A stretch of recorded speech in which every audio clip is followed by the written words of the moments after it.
Efésios capítulo 3. Vamos ler. Por esta causa, eu, Paulo, sou prisioneiro de Jesus Cristo por vós, os gentios. Se é que tendes ouvidos a dispensação da graça de Deus, que para convosco me foi dado. Como me foi esse mistério manifestado pela revelação, como antes, um pouco vos escrevi.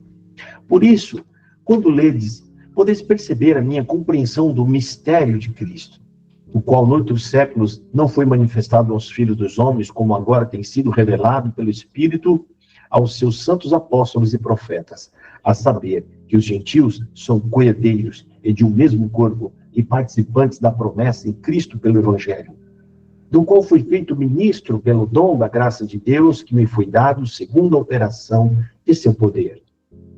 A mim, o mínimo de todos os santos, me foi dado esta graça de anunciar entre os gentios, por meio do Evangelho, as riquezas incompreensíveis de Cristo, e demonstrar a todos qual seja a comunhão do mistério que desde o século esteve oculto em Deus, que tudo criou por meio de Jesus Cristo, para que agora, pela Igreja, a multiforme sabedoria de Deus seja conhecida dos principados e potestades dos céus, segundo o eterno propósito que fez em Cristo Jesus, nosso Senhor, no qual temos ousadia e acesso com confiança pela nossa fé.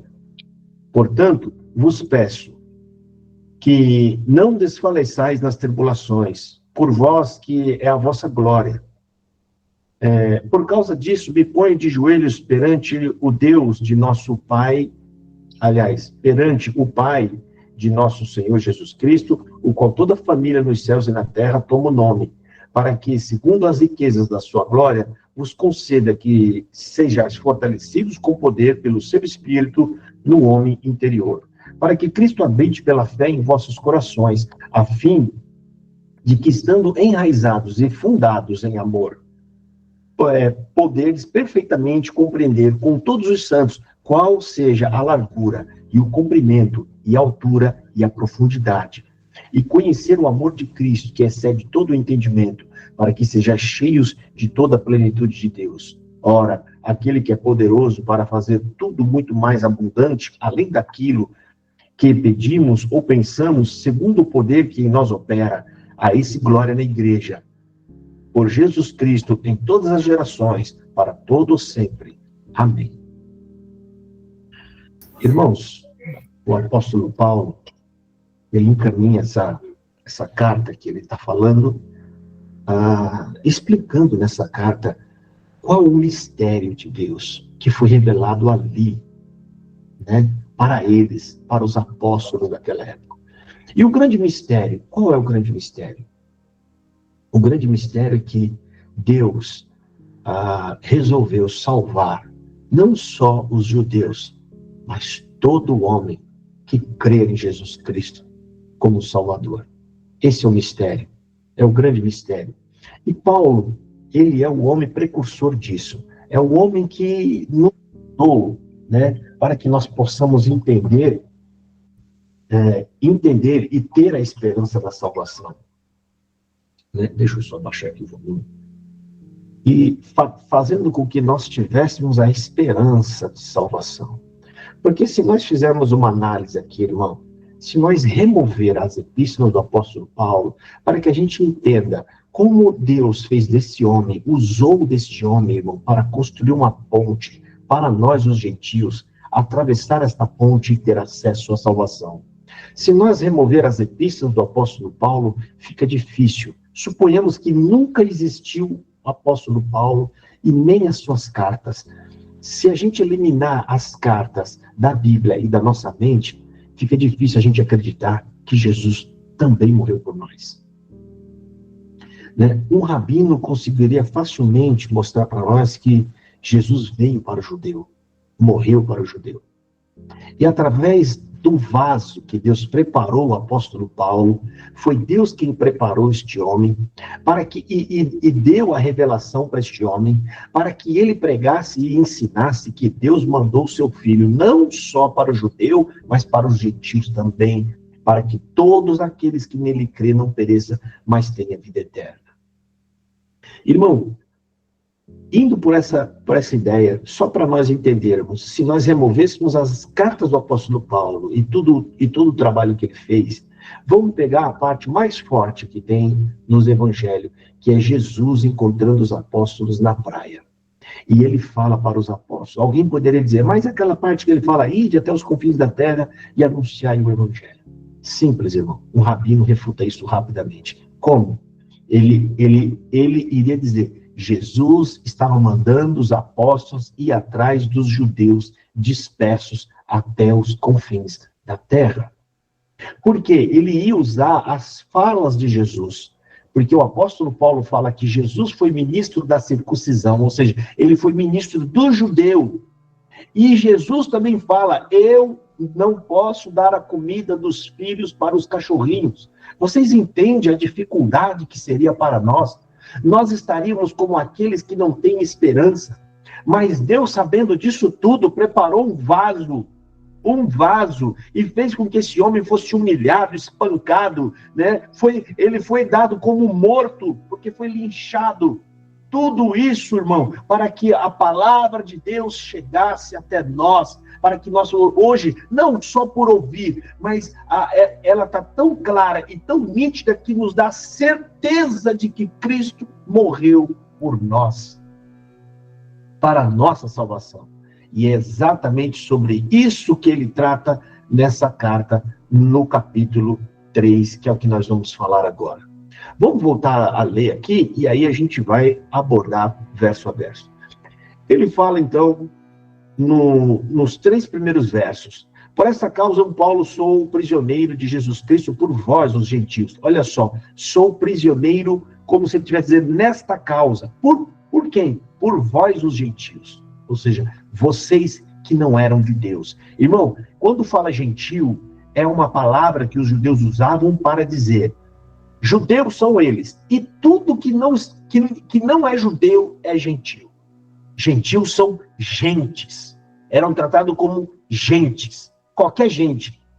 Segundo verso, se é que tendes ouvido a dispensação da graça de Deus, que para convosco me foi confiado, ou seja, Deus confiou a minha graça de levar a vocês. Como me foi esse mistério manifestado pela revelação, como antes um pouco vos escrevi, ou seja, acabei de escrever para vocês aí, né, nos capítulos anteriores, né, como que Deus me revelou essa manifestação e esse mistério. Ou seja, Paulo está preso por causa dos gentios, por causa do plano de Deus de incluir todos no plano de salvação. Todos. Tudo que Paulo recebeu foi dado por Deus, e é o que ele diz aqui. Que Deus me deu esse mistério. Ele me revelou e me colocou como representante de vocês para levar a salvação, a mensagem do evangelho a vocês. No versículo 4, 5 e 6, ele fala, por isso, quando ledes, podereis perceber a minha compreensão no mistério de Cristo.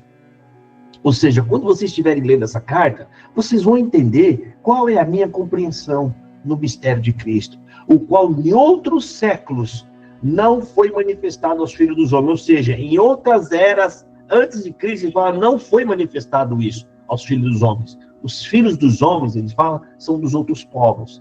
Como agora tem sido revelado pelo Espírito Santo aos seus santos apóstolos e profetas. Ou seja, lá nos profetas já havia uma luzinha de esperança. Como?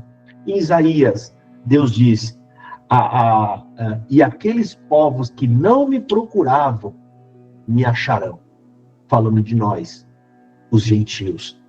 E lá ele fala, virarei aos gentios, né? E outras passagens mais que já profetizava que Deus abriria a porta para nós também podermos entrar.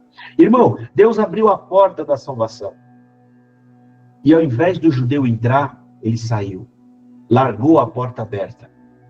E por ter largado a porta aberta, Deus nos permitiu entrar. E essa porta continua aberta. para que toda a plenitude dos gentios entra, como está escrito em Romanos, capítulo 9, 8 e 11, quando fala, depois que houver entrado a plenitude dos gentios, todos os povos serem salvos, Deus vai virar sua face novamente aos judeus. E aí sim, virá o fim de todas as coisas.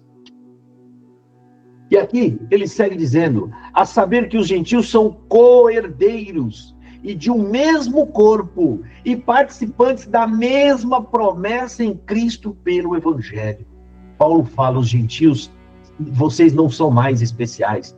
Os gentios agora são iguais a vocês, co-herdeiros e participantes da mesma promessa. Ou seja, não é uma promessa quase igual a do judeu, não, é a mesma promessa de salvação. Paulo diz que quando eles lerem o que ele escreveu, eles entenderão o mistério de Cristo, que nenhum dos seus antepassados tinha entendido antes. Ou seja, foi revelado a lei para eles. Foi só agora que o Espírito Santo deixou tudo claro, por meio dos santos apóstolos e dos profetas, desde essa nova dispensação. E qual que é o mistério, irmão? Já que fala tanto aqui, Paulo fala sobre o mistério, que a gente acabou de falar. O mistério é que tanto o povo que nunca ouviu falar de Deus, que somos nós, a gente fala o povo pagão, gente, a nossa linhagem passada, enquanto as nações pagãs, e quantos as que já ouviram falar de Cristo, aliás, do Messias a vida inteira, ou seja, os judeus estão na mesma posição agora diante de Deus. Como o apóstolo Paulo diz, agora em Cristo Jesus não há mais servo, nem senhor, nem cita, nem bárbaro. E ele vai citando diversos tipos de povos. Ele fala, porque em Cristo Jesus todos são iguais e um só povo. Ou seja, né, eles receberam, que somos nós, a mesma oferta de salvação que Deus anunciou aos judeus. A mesma promessa que está em Cristo Jesus, que foi levado para eles em primeiro lugar, Deus também abriu para nós. Como Jesus Cristo falou em uma parábola, que o rei mandou chamar os amigos. Quem são os amigos? Aqueles que eram conhecidos do rei, aqueles que faziam parte da amizade do rei, né? E esses amigos o rejeitaram, não o quiseram. Rejeitaram e maltrataram os mensageiros, até que o rei falou, agora vai e convide todos os povos.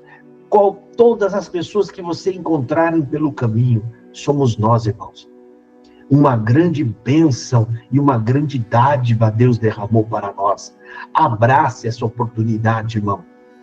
As coisas na nossa vida, que vão acontecer na nossa vida, irmão, nada disso pode atrapalhar a nossa caminhada, porque essa não é a prioridade para Deus. Ou seja, a prioridade para Deus é que você cresça cada dia mais em graça e em conhecimento, e o que te faltar de bem material e de coisas necessárias, Deus não vai deixar faltar a nenhum de nós, irmão, porque afinal de contas, você tem que crer que Ele é um Pai, Ele tem amor por nós, como o amor de uma mãe, ou seja, mais do que de uma mãe.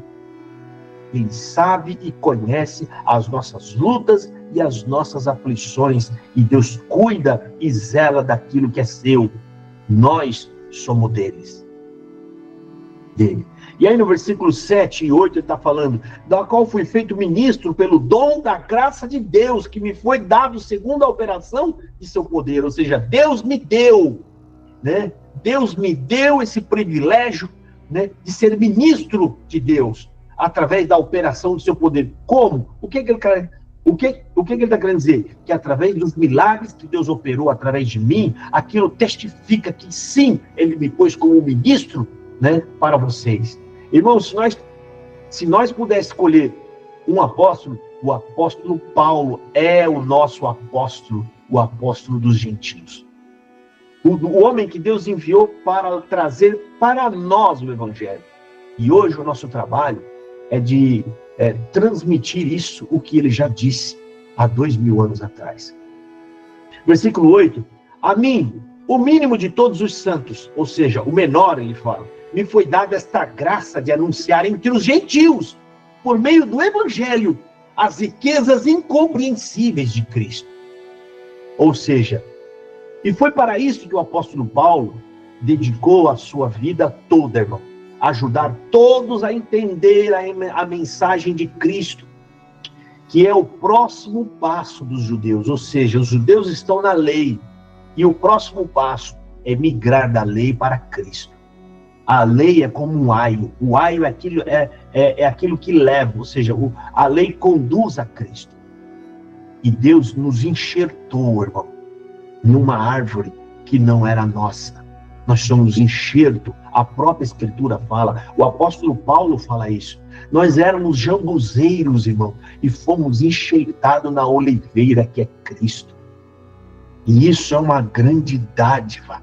Você sabe o que é você ser escravo ou empregado numa casa onde mora um homem milionário e de repente ele chama nós na sala dele e fala: a partir de hoje todos vocês serão filhos e serão herdeiros de tudo que eu tenho. Se quer uma manifestação de bondade e de amor maior do que essa, e ainda vem outra surpresa ainda maior, o filho legítimo do dono dessa casa, do lado dele na sala, fala: pai, eu divido tudo que é meu com eles que você o amou, com todos esses que você o ama, pai, eu divido a minha herança, porque a Bíblia fala, nós somos co-herdeiro em Cristo. Isso é amor. Um filho que ama tudo que o pai ama. Um filho que aprova tudo que o pai aprova. Pai, se tu os ama, eu o amo também. Você ama mesmo, filho? Amo, pai. E o que é que eu preciso fazer para mostrar que eu amo? Filho, você pode dar a sua vida para resgate dele? Sim, pai. Envia-me a mim. Isso está parafraseando uma fala em Isaías capítulo 6, aonde Deus fala: a quem há de ir? Quem há de ir por nós? De repente, o Espírito levanta e fala: eis-me aqui, envia-me a mim. Aquilo é uma metáfora apontando para Cristo. Portanto, irmão, isso é uma grande dádiva, é uma grande bênção, e a gente não pode perder isso. Você tem que valorizar uma coisa que nós não tínhamos direito, irmão. Não éramos nós não merecíamos, mas fomos presenteados pela desobediência dos filhos da casa, que eram os judeus. E o apóstolo Paulo fala aqui, ele diz que essa missão foi dada para ele, irmão, pelo pleno cuidado de Deus, o amor que Deus tinha. Eu preciso que eles entendam e creiam que eu os amo. E eu vou separar um vaso. Eu vou pegar um e fazer com que ele seja criado dentro dos maiores doutores da lei e ele aprenda tudo isso, que no momento certo eu vou converter tudo que ele sabe em graça, em evangelho. E foi isso que Deus fez. E como um presente, e como uma grata surpresa, Deus levanta esse homem para ministrar para nós, os gentios. Nos amou também, o Paulo, com o Espírito Santo de Deus, nos amou a ponto de enfrentar os judeus por nossa causa. Se não fosse o trabalho do apóstolo Paulo, hoje, irmão, os homens que estão aqui ouvindo essa pregação, todos nós seremos circuncidados. Talvez até estaremos guardando o sábado, porque foi isso que esse homem enfrentou e conseguiu lá atrás, irmão, eliminar. Naquelas assembleias que eles tiveram, principalmente em Atos capítulo 15, estavam decidindo se os gentios iriam guardar sábado e se os gentios iriam ser circuncidados. E pela luz e a sabedoria que Deus deu a este homem, pelo Espírito Santo, ele preservou para nós apenas o puro e simples evangelho. E quando chegou o momento de apresentar a mensagem aos que sabiam sobre Deus, os gentios, ele diz que era o menos qualificado de todos os cristãos. O apóstolo Paulo se humilhando. E ele diz que Deus deu a ele o privilégio, mas que ele sabia das suas capacidades e das suas limitações, e aos poucos Deus foi dando revelações e enchendo este homem para que o evangelho de Deus não ficasse preso e ficasse naquele povo apenas ali em Jerusalém. Esse era o caminho que Deus estava tomando para que a mensagem do Evangelho cobrisse toda a terra. Ali foi plantada uma semente como de um pequeno grão de mostarda, irmão. E essa árvore, até o dia de hoje, ela cresce. E os seus ramos já estão cobrindo quase todo o planeta Terra. Espalhando. Homens valorosos que estão em outros países enfrentando a morte de perto e estão lá anunciando o Evangelho. E aqui no versículo 9 e no versículo 10 está escrito assim: e demonstrar a todos qual seja a comunhão do mistério, que desde o século que esteve oculto em Deus, e tudo criou por meio de Jesus Cristo. Ou seja, esteve oculto em Deus, que tudo foi criado através do Filho. Olha, esse versículo é incrível, irmão. Esse versículo 9, ele é revelador. Eu vou ler de novo. E demonstrar a todos qual seja a comunhão do mistério, que desde os séculos esteve oculto em Deus. O que é que esteve oculto em Deus? Quando fala esteve oculto em Deus, é que só Deus sabia. Estava nele, só Deus sabia. E o que é? Que tudo criou por meio de Jesus Cristo. Em outras palavras, Jesus Cristo é o Criador de tudo. Jesus Cristo é a palavra haja. Quando Deus falava, era Jesus quem estava fazendo e agindo. Versículo 10. Para que agora pela igreja, a multiforme sabedoria de Deus seja conhecida dos principados e potestades dos séculos. Ou seja, a igreja é a expressão da sabedoria de Deus. Por isso que ele fala a multiforme sabedoria de Deus. Ou seja, é na igreja onde está manifestando os milagres, os mistérios de Deus, a sabedoria. A sabedoria é na igreja. Como assim, igreja? Ou seja, o plano da igreja é a revelação do mistério e de toda a sabedoria de Deus. É isso que ele está dizendo aqui. Ou seja, diz o apóstolo Paulo aqui: por isso, aqui estou, pregando e escrevendo a respeito de temas que estão além da minha capacidade de compreensão. As riquezas insondáveis de Cristo e a sua graça generosa. A minha tarefa é tornar público para o maior número de pessoas possível, o apóstolo Paulo está falando. A minha tarefa é levar esta mensagem.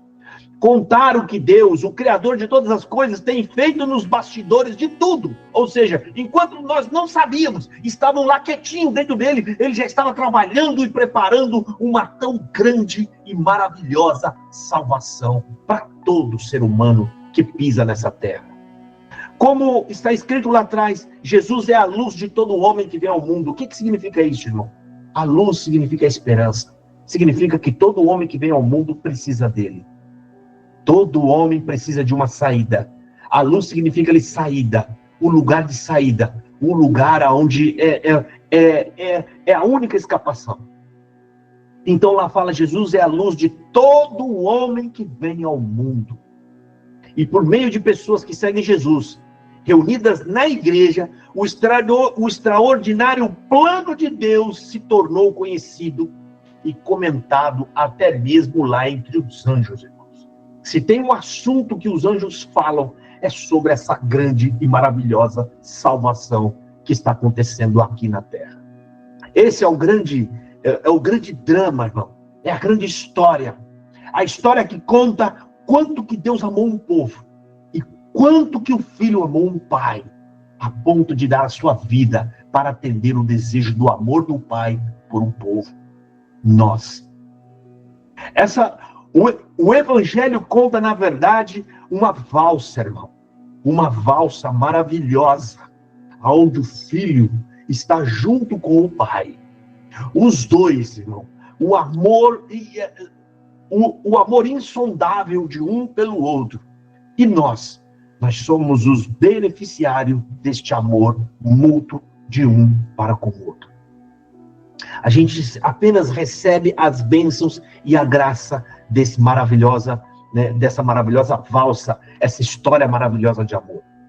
No versículo 11, 12 e 13, está dizendo o seguinte: segundo o eterno propósito que fez em Cristo Jesus, nosso Senhor, no qual temos ousadia e acesso com confiança pela nossa fé nele. Portanto, vos peço que não desfaleçais nas minhas tribulações por vós, que é a vossa glória. Ou seja, não fiquem tristes por tudo aquilo que eu estou passando, porque o que eu passo é para vós. Ou seja, é para que Deus multiplique o dom em mim e esse dom redunde em vocês em graça e conhecimento. É mais ou menos isso que ele está dizendo aqui. Ou seja, confiem no plano do Senhor, irmão. Confiem no plano de Deus. Quando confiamos nele, temos liberdade para dizer o que deve ser dito e ousadia para ir aonde precisa ir. Confia nele e apenas faça a vontade de Deus. Então não permitam que as lutas que nós enfrentamos não nos desanimem. Irmão, tenham coragem. Confia e acredita nele. Esse projeto é de Deus. Nós somos os executadores do projeto. Já está tudo planejado e tudo calculado, irmão. Já está tudo certinho e tudo vai acontecer conforme a vontade de Deus. Entenda uma coisa, irmão. Muitas igrejas que você vai, eles pregam uma tal de batalha espiritual entre Deus. Não existe essa batalha espiritual. Deus é soberano sobre todas as coisas. Não existe essa batalha. Tudo vai acontecer conforme os desígnios de Deus. Deus já determinou, já tem as ordens. Nada foge ao seu plano de salvação. Tema a Deus, unicamente a Deus. E fuja da aparência do mal, que é a manifestação do pecado dentro do nosso coração. É aí onde está a tentação. A força maligna é fazer com que a gente atenda às vontades do nosso coração, e quando você atende às vontades do seu coração, você está rejeitando a vontade de Deus. Portanto, aqui no versículo 14, vamos ler até o versículo, vamos ler aqui, 14, ó. Por causa disso, me ponho de joelhos perante o Pai de nosso Senhor Jesus Cristo, ou seja, por conta desse plano do meu trabalho em levar a vocês o conhecimento da salvação. Ele fala, eu me ponho de joelhos. Irmão, isso aqui parece algo simples, né? Falar, eu me ponho de joelhos diante de nosso Senhor Jesus, não é simples. Porque o costume lá, eles oravam em pé.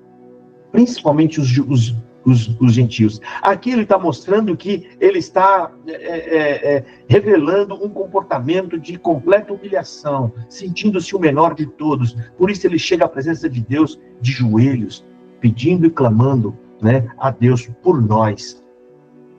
Do qual toda a família nos céus e na terra toma o nome, para que, segundo as riquezas da sua glória, vos conceda que sejais fortalecidos com poder pelo teu Espírito no homem interior, para que Cristo habite pela fé nos vossos corações, a fim de que, estando enraizados e fundados em amor, podereis perfeitamente compreender com todos os santos qual seja a largura, o comprimento e a altura e a profundidade, e conhecer o amor de Cristo que excede todo o entendimento, para que sejam cheios de toda a plenitude de Deus.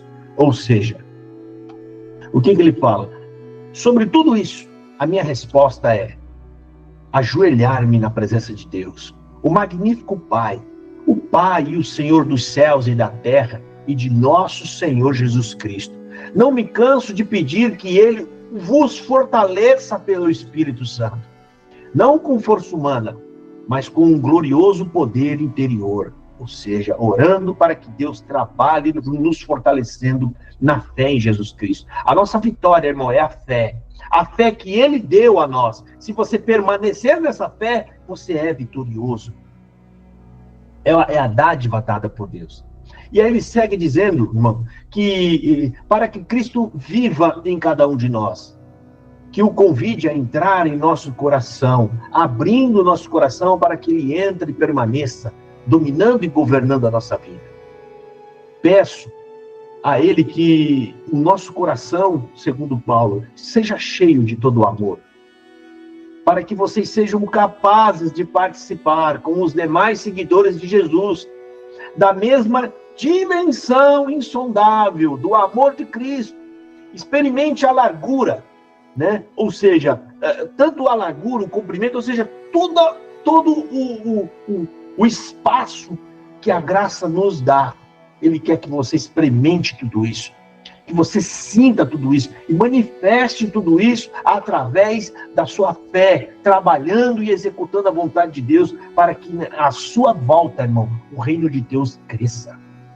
a sua volta. Como? O evangelho alcançando as pessoas próximos a você. Você quer estar em um ambiente com mais irmão cristão que crê unicamente em Cristo como seu Salvador? Você quer? Pois é, irmão. É um trabalho que você tem que fazer para que a mensagem de Deus alcance as pessoas que estão próximas a você. E você vai conseguir isso, não é só falando, mas é orando e clamando a Deus pelos seus dons, para que Ele possa, derramando os dons em você, Ele possa te usar para que essas pessoas também alcancem a salvação como você alcançou.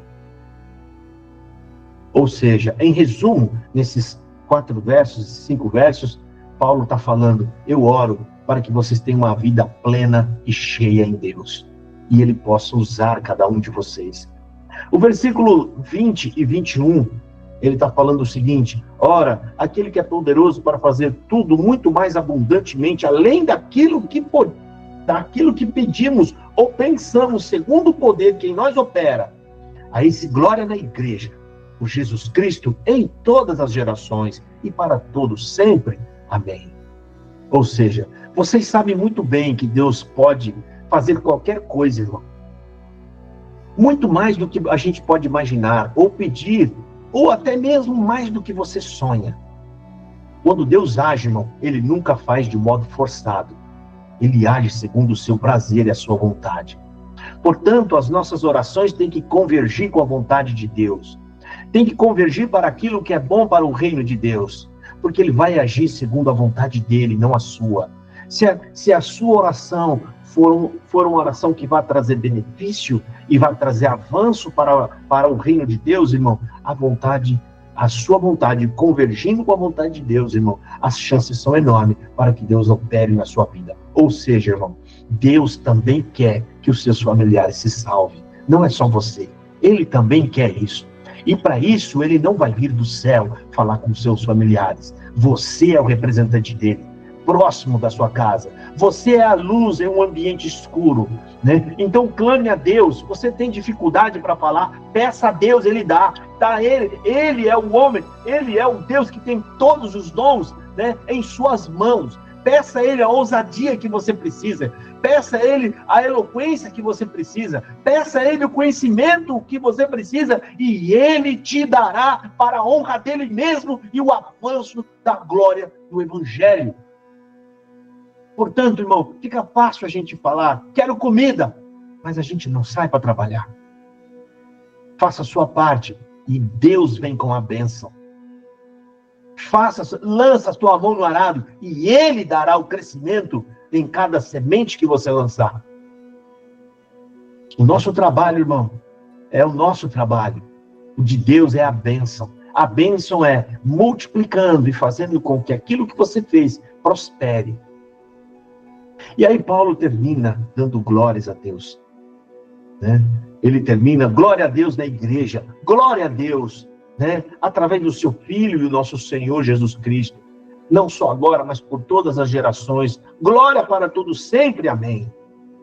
Entenda, irmão, essa mensagem a gente não pode fugir do que o texto está falando, e a gente está entrando na mensagem dele para os gentios daquela época e trazendo o proveito para nós no tempo de hoje. Século 21.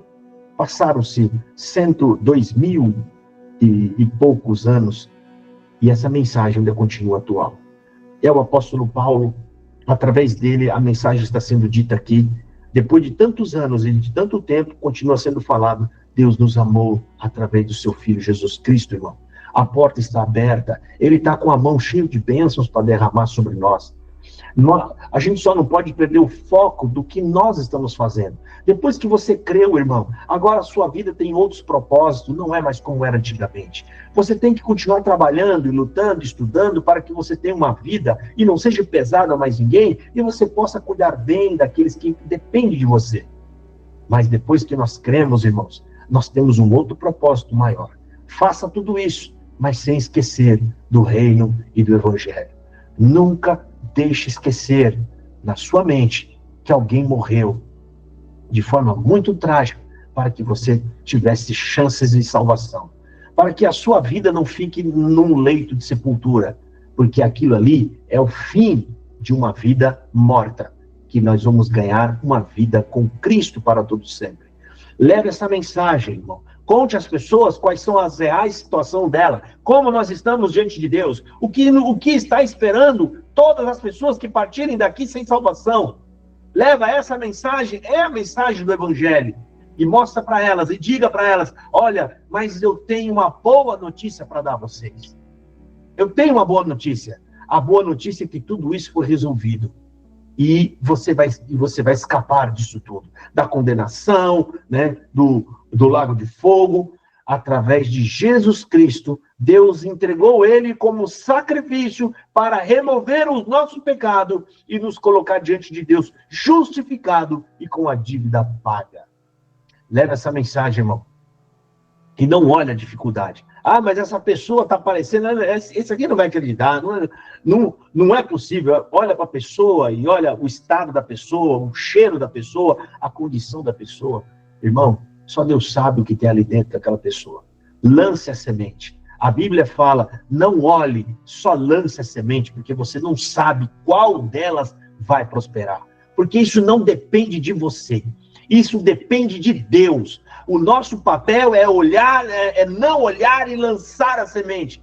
Não olhe, não julgue, lance a semente, porque quem convence é o Espírito Santo para a glória de Deus. Essa é a mensagem. Deus abençoe a todos. E eu volto ao andamento do culto para nós. Amém.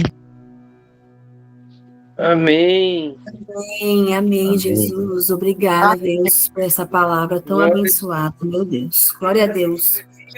Bom, irmãos, agora eu gostaria de convidar algum de vocês, alguém do culto, para fazer a oração de encerramento e agradecimento, tá? Por essa palavra que o Senhor, que o Espírito Santo hoje nos fez saber.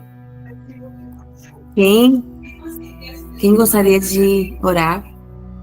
Sem vergonha, irmãos. É simples, é coisa simples, palavra simples. É um agradecimento.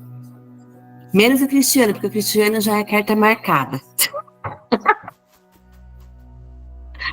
Cris, perdoa, tá, filho? Mas a gente tem que fazer essas pessoas orar também. Tá bom? Quem gostaria de agradecer? Eu vou escolher uma pessoa, então. Viu? Eu vou escolher uma pessoa, tá? Não precisa de palavras bonitas, nada. É agradecer como se você estivesse falando com o Senhor e agradecendo pela palavra que Ele mandou hoje. Pela palavra que foi exortada hoje. E mais uma vez aprendemos mais, né? Então eu vou escolher aqui a irmã Marli, que faz tempo que eu não vejo orar e nem vejo. Irmã Marli, faz a oração aí, irmã Marli, agradecendo. Tá bom. Vamos então orar em nome do Senhor Jesus. Senhor nosso Deus, Pai nosso que está no céu, nós precisamos, Pai, da sua misericórdia, Senhor, com todos os seus filhos que aqui estão e aqueles que não puderam estar conosco. Senhor, olha para cada seu filho, cada causa, Pai, e nós te agradecemos também muito pela exortação da sua santa, da leitura e da exortação da sua santa e gloriosa palavra, Pai. Continue conosco, Senhor. Nós não vamos deixar de Ti, Pai. Nós te agradecemos, Senhor amado, por tudo. Só o Seu nome seja sempre, sempre louvado. Amém. Amém. Amém.